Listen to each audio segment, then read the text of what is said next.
Oh, she knows she engineering, but she is English.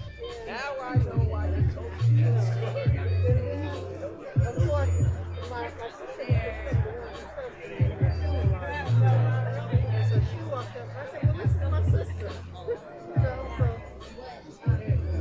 Small world, right? It reinforces it.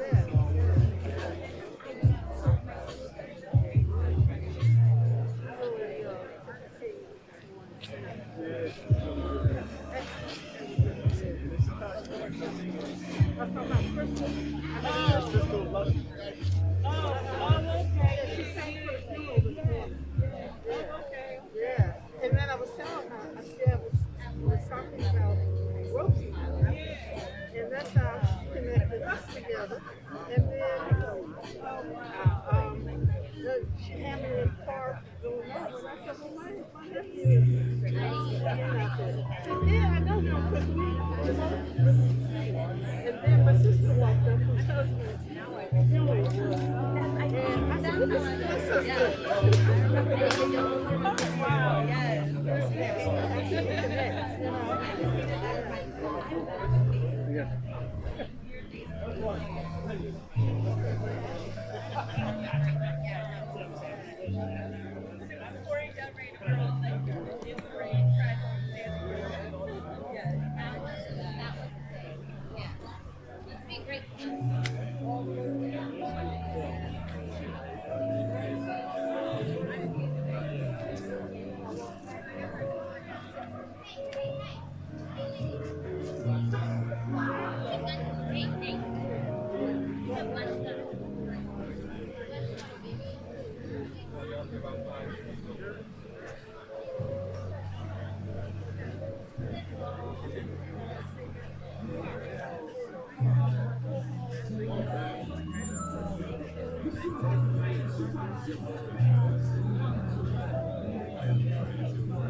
I'm sorry to interrupt. Yeah, we just need to. I'm so sorry. We should get the center. So what are we trying to do? How we doing? You want me to come up on the stage too?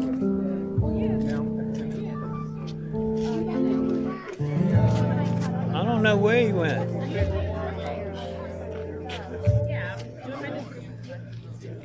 Gabe is on the way, and so he'll just get on now.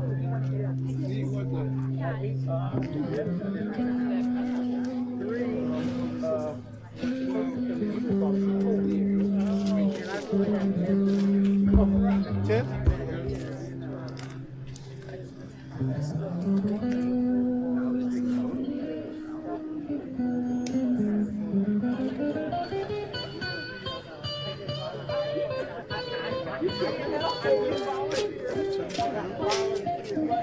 Let me get that one right in front of you.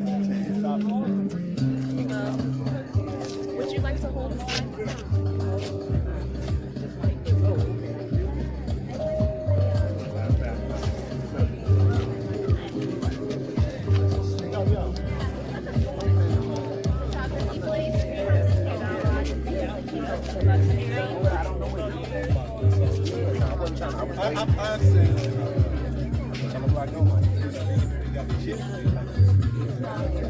No disrespect, and she asked me to hold the sign. I'm just trying to stand right and hold the sign.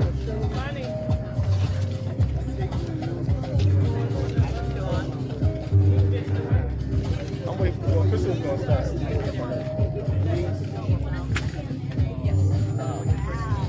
Okay. Thank you.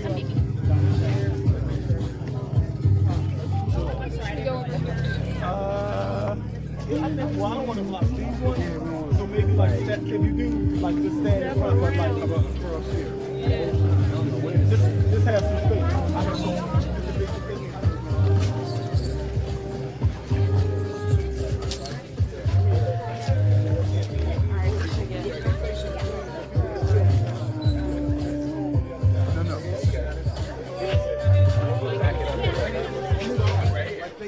That's where I was going. Okay, that's where I was going. Out the way. They're figuring it out.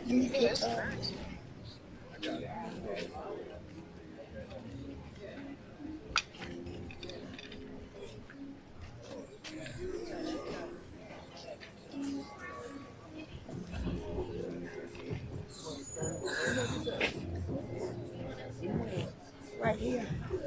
Yes.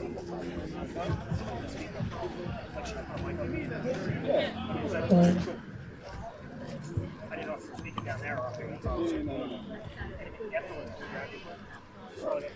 or somebody else from the family, whatever. Peace, family. Peace, peace, family.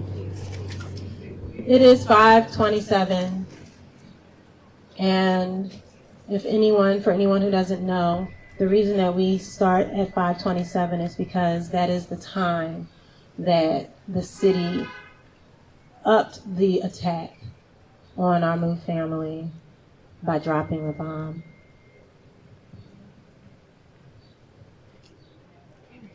We want to start off by speaking the names of those who were taken. The lives of 11 people, 5 children and 6 adults were taken at 6221 Osage Avenue on May 13, 1985. As we gather in this place, we must say their names. When I say their names, we will take in a moment of silence for each life and say, Ibaye, rest in peace in Yoruba. The children whose lives should have been protected. Tree Africa, 14, Ibaye. Netta Africa, 12, Ibaye. Delisha Africa, 13, Ibaye. Little Phil Africa, 12, Ibaye. Tomaso Africa, 9, Ibaye. The adults whose lives should have been respected. Rhonda, Africa, Ibaye. Teresa, Africa, Ibaye. Frank, Africa, Ibaye. Raymond, Africa, Ibaye.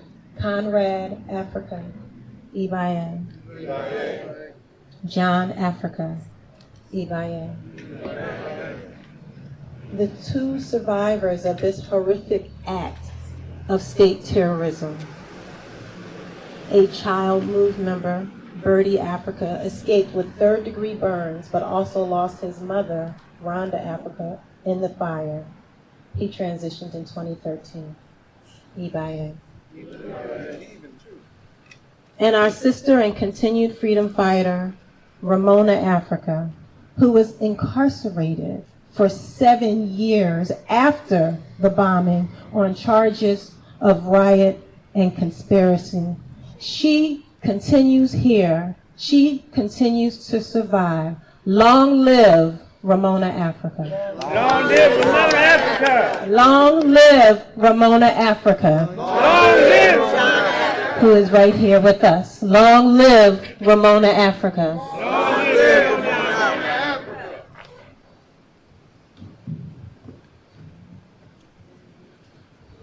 At this time, 5:27 p.m.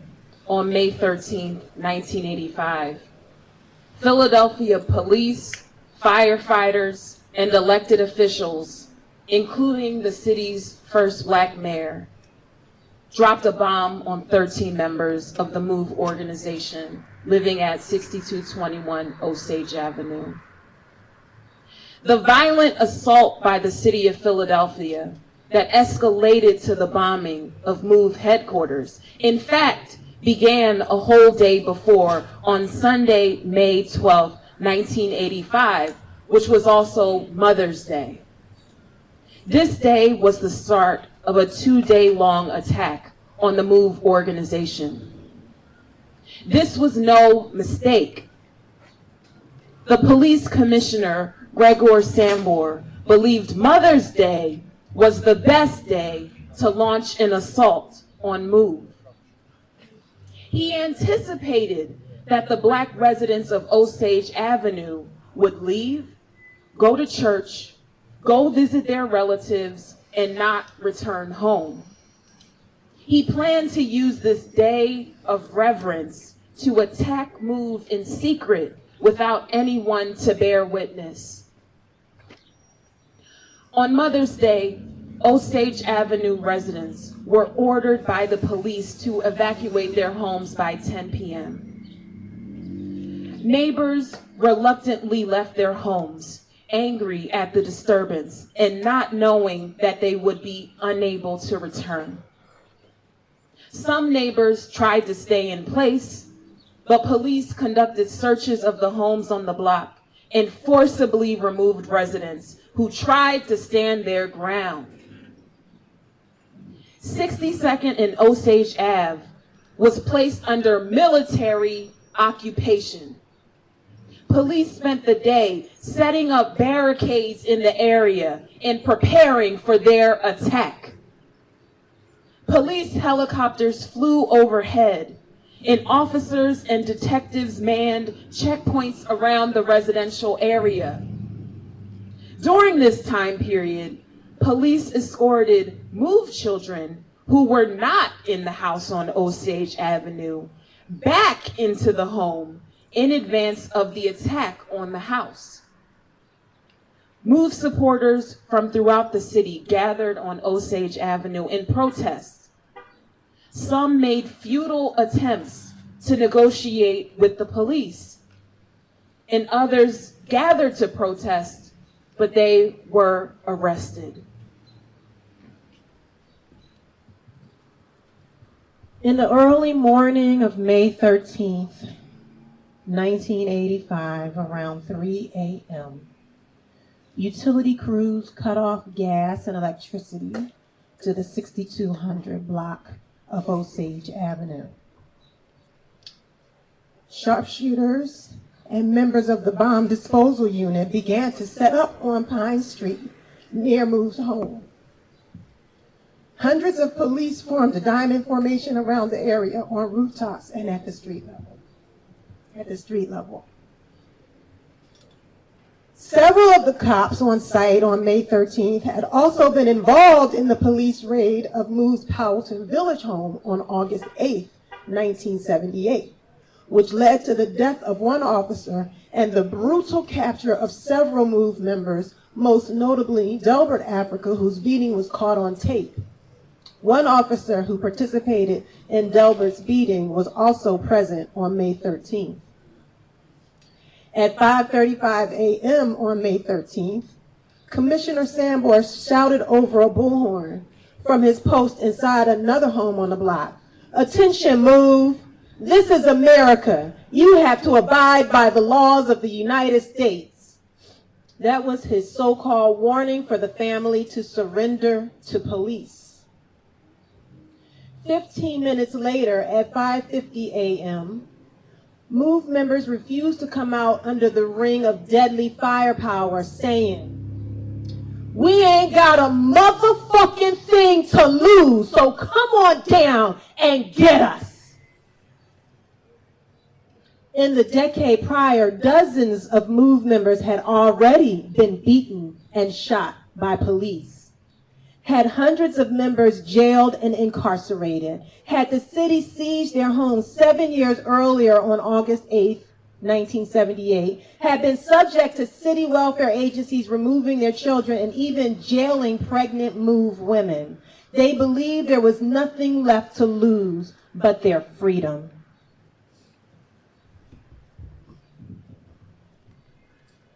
Shortly after, police began a full-scale military attack on the Move home, where there were 7 adults, some of them parents, 6 children, and animals inside. Police fired tear gas and smoke projectiles at 6221 Osage Avenue. The gas covered the entire neighborhood in a blanket of stifling and blinding smoke. With spectators and media unable to see, police began to blow 3-inch holes in the walls and foundation of Move's home in order to flood the interior with tear gas. The city used the same water that firefighters are meant to use to protect citizens as a weapon. Water cannons poured thousands of gallons of high-pressure water onto Move's roof, trying unsuccessfully to destroy a bunker that Move had erected to counter-surveil police who watched Move on a regular basis.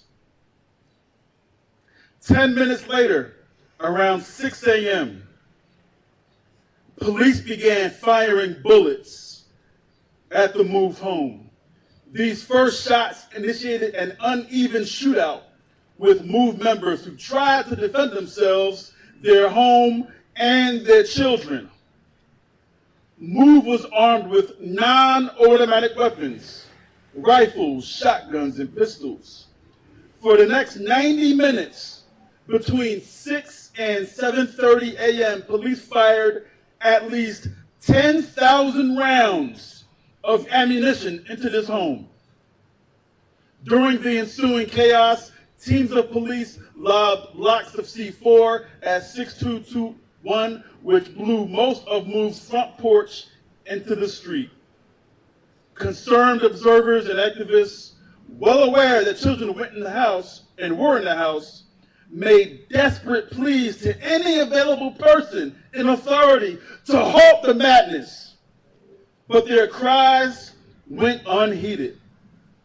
Police blew up the rest of the front porch with C4. This militaristic attack continued throughout the day until the evening. With the support of the FBI, Philadelphia police were armed and equipped with tear gas, water cannons, and high-grade military weapons that were, at the time, hardly ever found in the hands of city police departments. This included M16s, a potent weapon developed for use in the Vietnam War. Other law enforcement were armed with automatic rifles with silencers, Uzis, a 50 caliber machine gun, and a 20 millimeter armor-piercing anti-tank gun.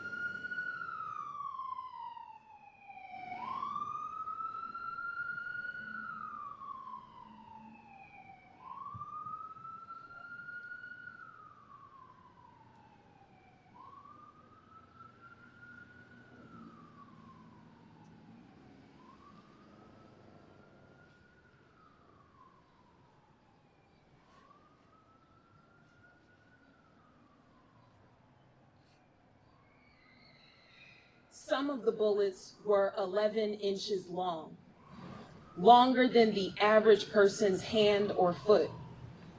These bullets can penetrate the trunks of trees and even bricks. The federal government also provided the C4 bombs to the city. At 5:27 p.m., the police dropped 4 pounds of C4 on the Move house from a borrowed state police helicopter. The massive explosion, felt a mile away, failed to dislodge the bunker, but it did quickly start a fire on the roof.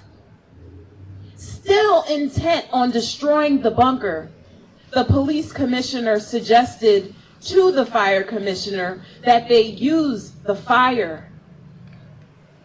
The fire commissioner agreed and ordered his men to deliberately let the fire burn.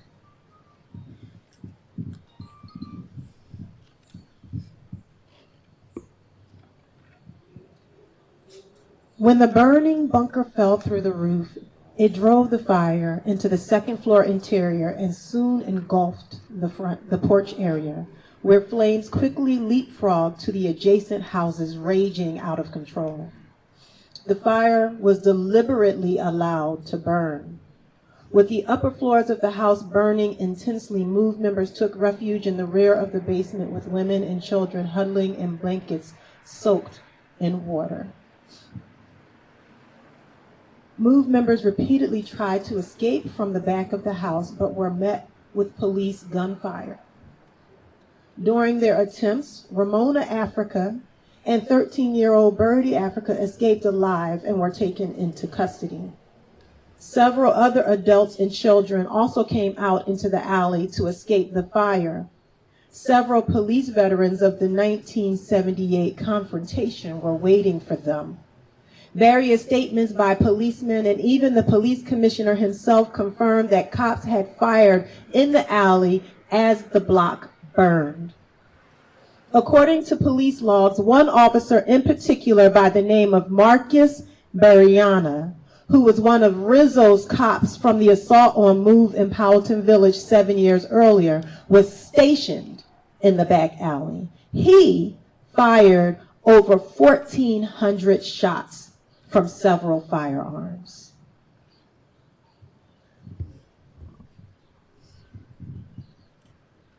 It was not only the bombing that killed 6 Move adults and 5 Move children and animals on May 13th, 1985. The city of Philadelphia intentionally and deliberately eliminated the possibility of their survival. Move members tried over and over and over again to escape and survive, but they were shot at and pushed back into the inferno to perish. Move members were forced to endure brutal, unthinkable deaths, all because firefighters and police, duty-bound to serve and protect the people, were commanded to let the fire burned. For hours, the fire raged on Osage Avenue, spreading to Pine Street to the north and Addison Street to the south and beyond. In the process, 2 city blocks and 61 homes were burned to the ground. The city of Philadelphia caused this horrific loss of beloved, precious life where there could have been survival.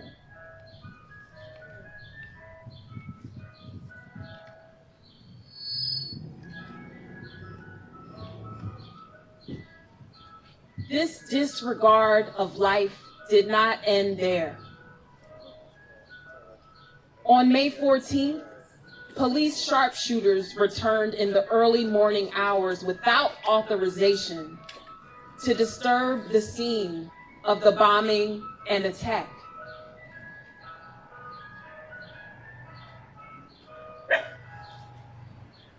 The bodies of 6 adults and 5 children were recovered from the smoldering ruins after a crane had scooped through it, obliterating exact recovery positions.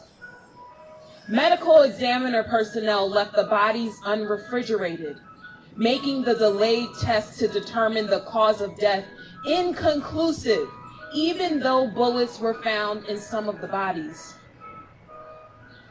The Philadelphia Medical Examiner's Office later had their certification revoked because of this blatant disregard. In 2021, we found out that 2 forensic anthropologists, Alan Mann and Janet Monge, who consulted on this case, stole the remains of Delisha, Africa, and Tree, Africa, without the knowledge and consent of the Mood family, and experimented on them for teaching, for research, and profit at the University of Pennsylvania and Princeton University. Every May 13th for 38 years, this community has demanded justice. Today marks a new chapter called Reclaim Osage. I said today marks a new chapter called Reclaim Osage. Reclaim Osage. Reclaim Osage. Reclaim Osage. Reclaim Osage. Reclaim Osage. Reclaim Osage. Reclaim Osage. Reclaim Osage. Reclaim Osage. Reclaim Osage. Reclaim Osage. Reclaim Osage. And now we'll hear from Mike Africa Jr.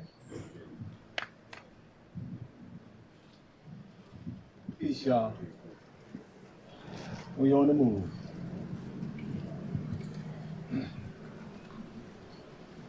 What you heard from Crystal, Yane, and Gabe about the horrific attacks on my family, on the MOVE organization. Somebody asked me when I was on the radio this morning, they said, do you think something like this could ever happen again? And my answer was, what do you think George Floyd was about? What do you think the release of the police that killed Breonna Taylor was about? Blaming the wall with more of a crime than the police that shot and killed her. What do you think Ahmaud Arbery was about? The reason this can happen is because there is an enormous lack of unity within our community.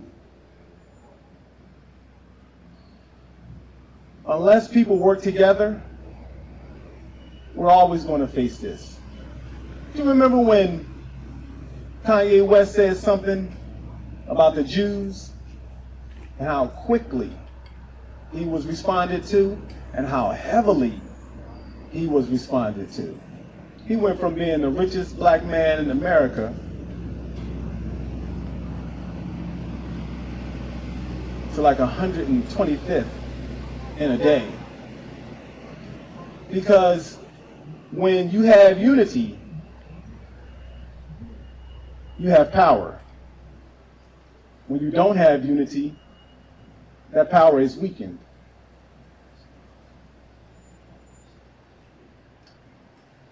John Africa, my great uncle, he talked to people about the importance of health and fitness and about the importance of fighting injustice. I remember somebody asked John Africa back in the 70s, they said, well, with your cause and the way you're doing things, it doesn't fit in the city. Why don't you move? And he said, why don't the city move? This is our land. And that's why Reclaim Osage is so important. 38 years ago, the city of Philadelphia dropped a bomb on our house. That was my aunt's house. She bought that house with her money. And it was a house that she was raising her family in. And MOVE members, she allowed her brother, John Africa, to come and live, and it became a MOVE house. But it was still her house. It was still owned by her. And then after the bombing, the city continued to send her water bills, even though they took the house from her through eminent domain. And they took the house from her. And in 2017, 18, I asked her, I said, well, what can I do for you so that you can rest in peace? She's on her dying days. And she said, I want my house back. She said, she said she had 3 things she wanted. And we were working on those things. She said she wanted all of the MOVE people out of jail. And we worked on that. Done. And did it. I put my foot, and I wasn't alone. I will never say I did anything like that alone, because I didn't. But I know one thing, I worked my ass off to see to it. I didn't need that wish from her to do that, but the fact that she wanted that helped me with that. And I worked my ass off. And we got that done. And 3 of the MOVE 9 members are here right now. And my parents came home, and Delbert came home, and Chuck came home too. That was done through the power of unity. Because people worked together. And when we were fragmented, it didn't happen. Unity is important. I mean, just think about the sand on the beach, the raindrops that make up the ocean, the people that rise up when there's an injustice that people want to fight against. You remember the 2020 uprisings? Yeah. Man, people were wrapping chains around statues and pulling them down and throwing them in the water. And they were fighting. In Minnesota, they set a whole police station on fire and burned it all up. You know, see, this thing we call revolution has many phases and it has many steps. But none of it can work without unity. And the minute that you see anybody working to separate the unity, you got to move without those people. You got to move without those people, because those people are going to interfere with the work you're trying to get done.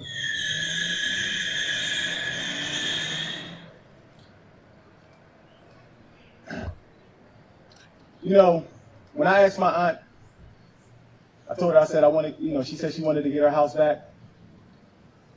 And I had a really good realtor. And the person that was living in the house, he told me, he said, you can have it. I get too many visits here. People are trying to take pictures and videos without consent. I'm done. And he said he wanted to sell it. I reached out to the realtor. And there was obstacles throughout the entire process. They say first, credit's good enough, you need $10,000. Okay. No, well, actually, we need 20,000. No, well, actually, we need another 30,000. And just on, just trying to prevent this thing from happening. But on January 10th, after 9 months of working to do this, we closed and put a down payment to reclaim Osage Avenue. That's right.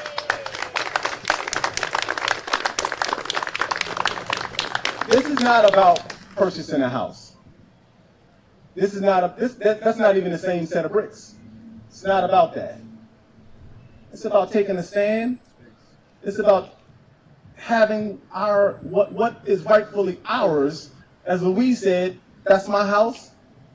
I bought it, and it belongs in my family and not the city's family. So that's what this is about. This is about our people taking control of our stuff. You know, and if we allow the system, the oppressor, to just take everything from us, where are we going to go? Right? What are we going to do? Look what they've done to the Native Americans in this country. And look what they're trying to do to Puerto Rico. And look what they're doing to everywhere, anywhere, and across this entire planet. We must stand our ground. That's right. And that's what Reclaim Osage is about. That's right. I really appreciate everybody for coming out. Anybody have any questions? Anybody else want to say anything? Oh, wait, you know. Yeah, I want to say something. No, Mona want to say something.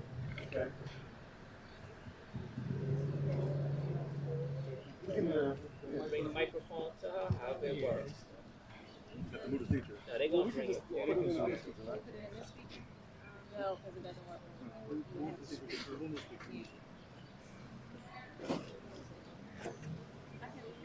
Thank you. Yeah. Put it down. Let's put the speaker up here so it don't feedback. Yep.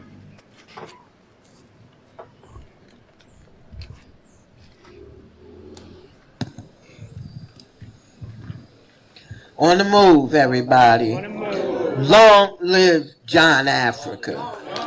John Africa coordinated the MOVE organization, put the strength, the loyalty, the commitment that you see today in MOVE people. This system, this government came at MOVE with every goddamn thing that they have.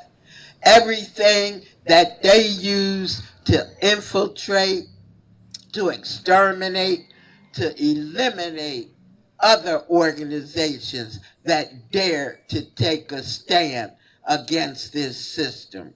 But they are no match for John Africa.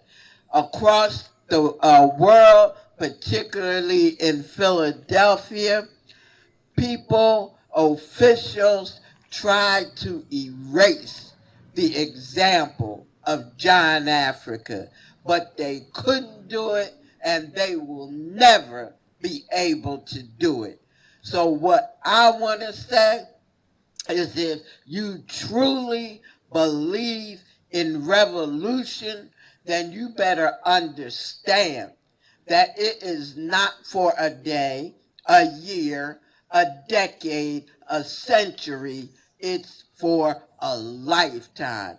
You have to commit yourself, your life, to revolution. Now, what I also want to say is, there's a saying, never forget, never forgive. And that's what I'm saying. Never forget and never forgive. Because the only way you can forgive is if you forget. MOVE ain't forgetting what this system, this government have done to MOVE over the years, not simply on May 13th, but on August 8th, in May of 1977. You know, they killed Janine's 3-week-old baby in March of 1976. So you see, May 13th of 1985 was not the first time that MOVE babies were killed. It is one in a long list of examples of what this system feels about MOVE and how they will come at MOVE. I mean, this park right here, this is where we used to take our kids almost daily. And the cops that were assigned to us, they followed us over here, followed us when we went to the Italian market, followed us when we went from one MOVE house to another. So they knew exactly where we were, where our children were.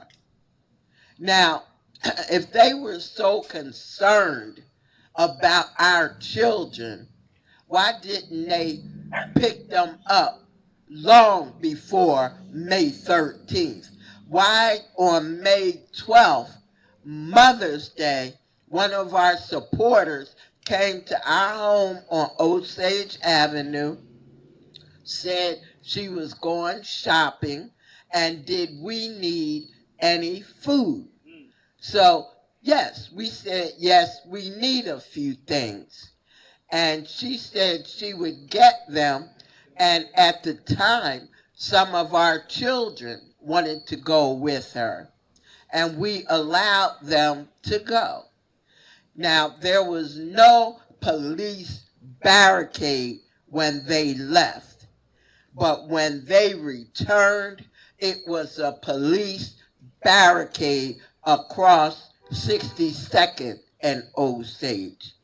Now, the cops that were assigned to MOVE, surveilling MOVE, they went to the car, looked in the car, and we're talking about cops that were familiar with MOVE children, damn near knew them by name.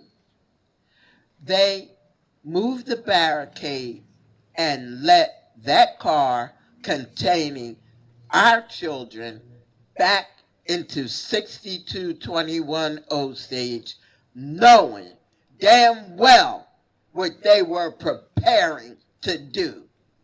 So don't tell me that they were concerned about our children. What children is this government concerned about? None. None. Let alone MOVE kids. The police commissioner at the time, Gregory Sambor, said he considered our children more or as much of a threat, if not more, than the adults. So now you know why they wanted to exterminate our kids, kill our kids. You know, I just want to point out something. On May 13th, cops, like was said earlier, evacuated the neighborhood, and some residents weren't about to leave, but some of them did. And the ones that left and their houses were empty, cops took over those houses, went on the second floor looking down on the MOVE house. They had videos. They videotaped from the beginning of that confrontation all the way through until the bomb was dropped. And after that, when the house was ablaze with fire, they videotaped that. And what some of them didn't realize is that they were being audio taped as well. And that is how we found out that a number of the cops on the other side of the street on the second floor looking down on Move headquarters was laughing and saying, that's the last time they'll call the commissioner a motherfucker, and was laughing while our house was ablaze and while thousands, 10,000 bullets were aimed at us and our children and our animals. You know, that bomb that was dropped at 5:27 p.m., that wasn't the first time a bomb was exploded that day. The police admit to blowing 3-inch holes in the walls on both sides, on 6223 and 6219. They blew 3-inch holes in the wall to give them the wherewithal, the visual to shoot at Move people, to fire on us. Now, Move people was in that house. We went to the basement because that was the safest part of the house. And it did protect us for a while. You know, we knew that something was happening because there was a lot of smoke there. And we thought it was all tear gas until we heard the trees in back of Move along the driveway crackling with fire. That's when we realized that our house was on fire. On fire. Now, what was pointed out earlier about the firefighters, it's their job. They're trained not only to put out fires, but they go into burning buildings to bring people out, to save people from fires. When it came to Move, they didn't do it. And they're saying that Gregory Sambor, the police commissioner, told them or asked them to not fight the fire, to let it burn. Now, what authority does a police commissioner have when a fire commissioner and firefighters are on the scene? What authority does he have? None. Absolutely none. So what I'm telling you is that the fire commissioner, firefighters did what they wanted to do. Let that fire burn. Let that fire burn. Now, I was a survivor, the only adult survivor, and one young boy also survived. That was something that officials did not bank on at all. They wanted to kill every living being in that house because they didn't want anybody alive to expose them and tell people what they did, what they planned to do. It was no accident. It was not things going wrong. Wilson Good himself said that he would do it again. Now, does that sound like an accident or things going wrong? Wilson Good said he saw the fire burning and thought it was snow on his TV.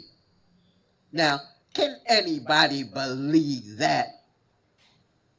If that's what he thought, then he should never be mayor or hold any kind of position anywhere. anywhere. The man told people what he intended, that if given the opportunity, he would do it again. Now, what does that tell people? You know, black people go around talking about we need more black elected officials, like Wilson Good, like that judge that, tossed Mumia under the bus, saying that even if Judge Sabo said that he was going to help them fry the nigger, that didn't mean he couldn't be fair. Right. Well, what does it mean? Right. What does it mean? This is why MOVE is committed to John Africa's MOVE family, to John Africa's revolution, because this system needs to be eliminated. They tried to eliminate MOVE, to exterminate MOVE, but it's this system that needs to be exterminated, eliminated, because they have wreaked havoc all over the globe. Officials, I don't care what government you call it, they're all oppressive. They're not for the people or any form of life. They endorse hunting animals. They endorse, all that pollution in the air, the pollution in the water, the pollution in the soil that grows the food that we need to eat. So what MOVE is saying is long live John Africa. Long live John Africa's revolution, and down with this rotten ass system. On the move.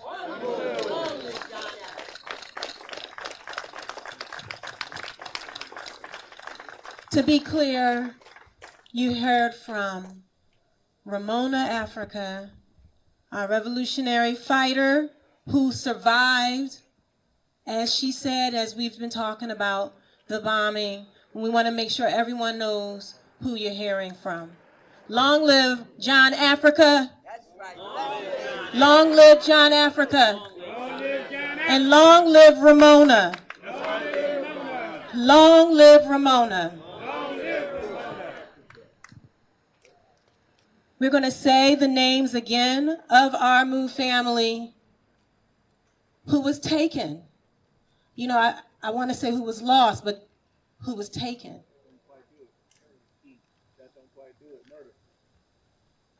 The lives of 11 people, 5 children and 6 adults, were taken, murdered at 6221 Osage Avenue on May 13th, 1985.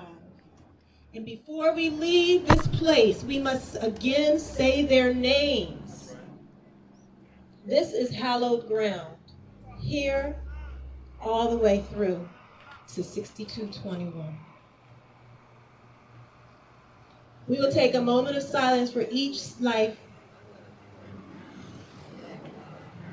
The marker.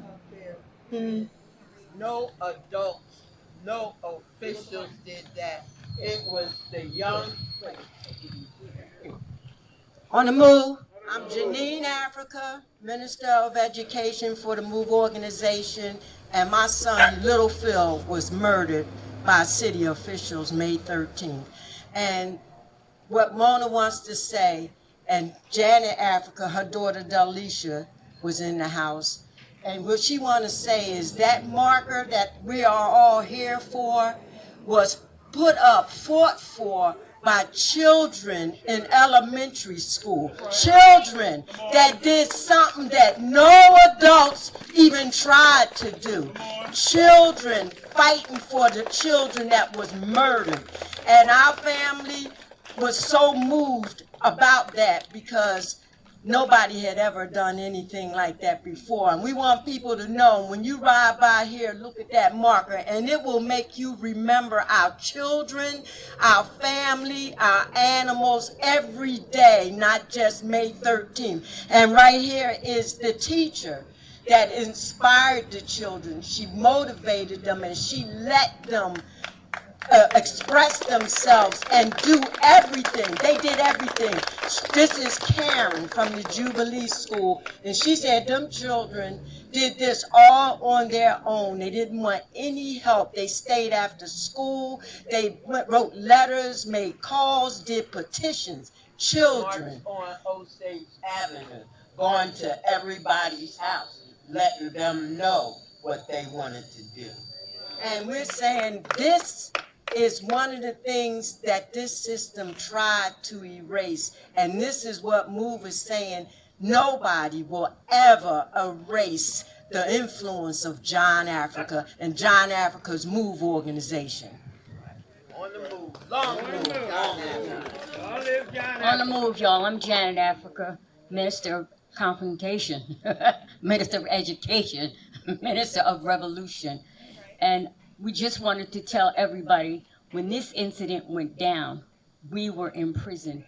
So can you imagine the feeling that we heard, the feeling that we felt when we heard about it? We were locked in a hole and didn't have any idea of what was going on. Some women that were in population came up to the restricted unit where we were at. They got themselves in trouble so they could come up and tell us what happened. We didn't know nothing about this. And when they told us, we were so upset. You know, after being in prison all those years, being in the bowels of hell anyway, and hearing this about your family, we were devastated. But we dug deep and put trust and faith in our belief to make it through. And that's why MOVE is here today. Not only our faith and trust in John Africa, but the work that all of you have done and put out from MOVE. You know, it wasn't just done by ourselves. Our family committed, loyal into John Africa. All of you that took to the streets, that took steps, that turned around, that made phone calls, that text, did everything you could to see justice done for MOVE is what helped us be where we are now. Because when MOVE people went to jail, they told us that we would never get out. Never. And this is what they told Mumia too, and we want people to know and be motivated by MOVE's example and keep working for Mumia, because he worked hard for us, all of us. And when we got out of jail, we hit the ground running and putting out information and working. And I just want all to thank all of y'all and let you know how much you are appreciated for this revolution, because it does take unity. It does take work. It does take commitment. 41 years we spent in prison for a crime that we did not commit. And find out that they dropped a bomb and murdered our children, innocent kids. Innocent, y'all. Oh, yeah, let me tell you how they told us. We was locked in our cells. The officers come up to our cells and say, your son is dead, and walk away from the cell. They came up, your daughter is dead, and walked away from the cell. This is how they came to us about our family being bombed, being murdered, a Holocaust. Come to our door, tell you they're murdered. And I'm telling y'all, the feeling that I had, the rage that was in me, I could not contain that. I mean, I had to get on my knees and ask John Africa to help me make it through this, because that was the darkest time in my life. My whole family, our children, our animals, murdered, innocent. Our family wasn't murderers, they wasn't thieves, they wasn't rapists. They were fighting against the injustice in this system, y'all. At the injustice, at everything going wrong in this system. That's what they were fighting for. And because of that, they dropped a bomb and murdered our children, murdered our family, murdered our animals. Take a look, y'all. Take a look around you and see what this system is about. Allowing guns out here to murder our kids. They don't care about kids. And they didn't care about ours, and we know that. And anytime they had the opportunity to put us in jail, to murder us, they did it. But we are still here, committed and loyal to John Africa, committed and loyal to this revolution. And Mumia Abu-Jamal was one of the reporters that never let any of this drop. He pushed, he worked, he came to visit us. I mean, he always put John Africa first, and look what they did to him. Look what they did to him, and look where he's still at. And we want people to know, don't stop.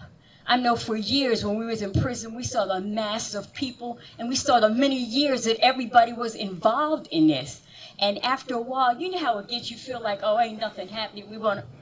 We happened. Move happened. We got freedom. And Mumia will happen if people keep on doing the work that y'all been doing for all these years.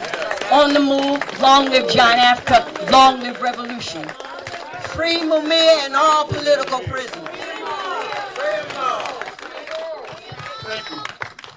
Free them all. Free them all. Free Mumia. Free Mumia. Free them all. Free them all. Free all political prisoners. Free all political prisoners. Thank you. Thank you. So we're gonna say their names.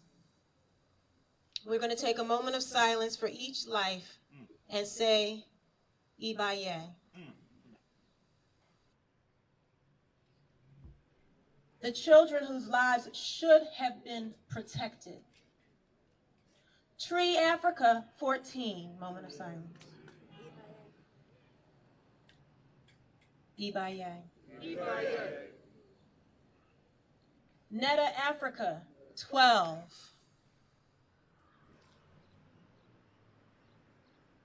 Ibaye. Delisha Africa 13. Ibaye. Little Phil Africa 12.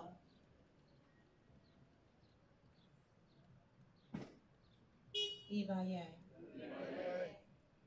Tommaso Africa 9.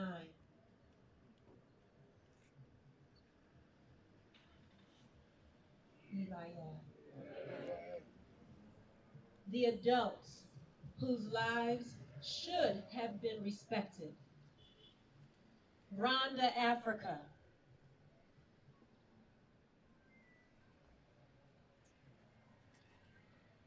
Ibaye. Teresa Africa.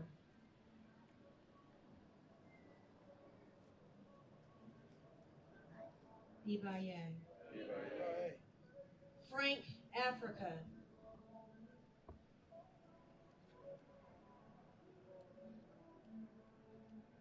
Ibaye.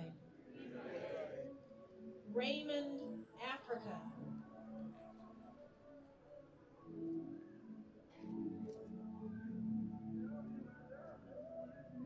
Ibaye. Conrad Africa.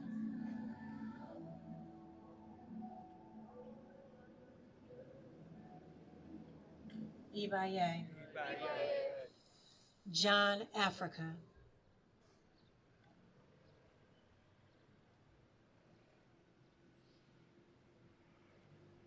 Ibaye. The two survivors of this horrific act of state terrorism.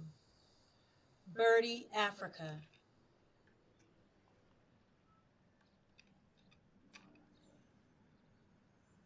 Ibaye. And Ramona Africa, who still continues to survive and to fight, to thrive. Long live Ramona Africa. Long live Ramona Africa. Long live Ramona Africa. Love to our Move family. All love to our Move family.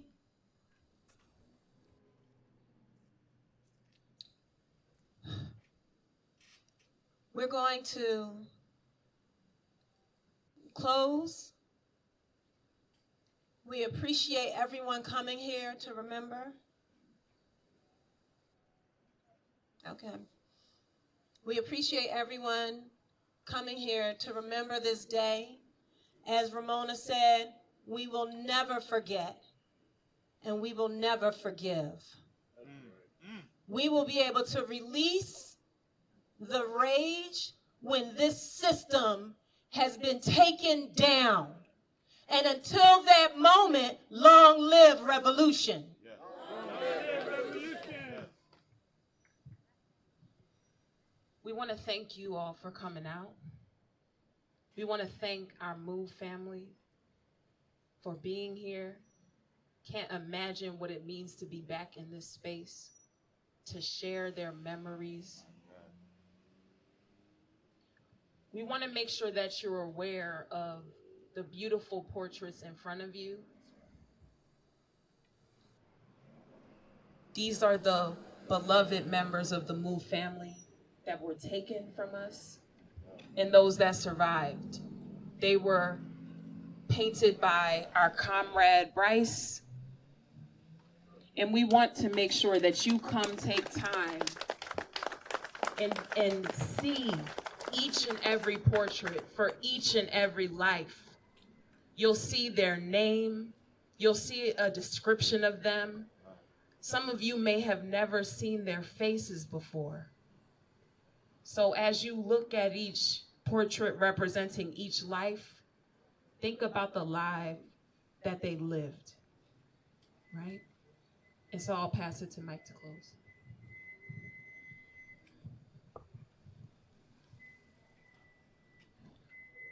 On the move.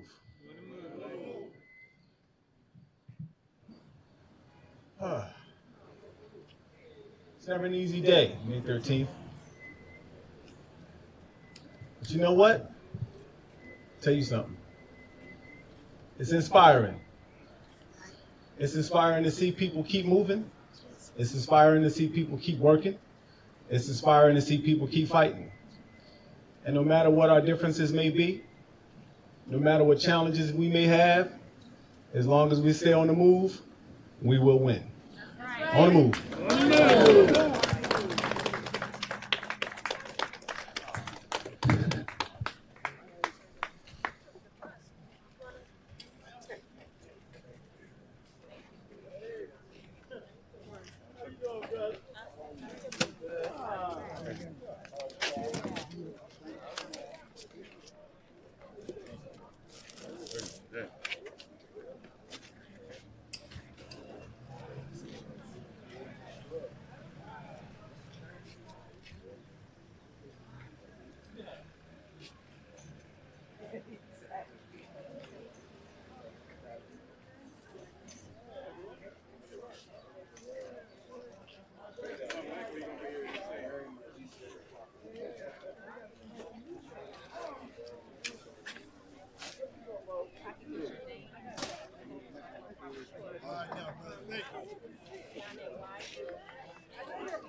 How you doing?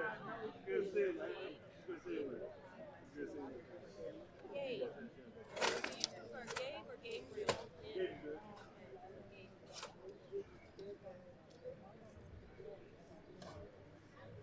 I raised your name up in the article. That's the, I'll tell the story. Okay, the Penn State University, back in 1999. She started us up. There you go.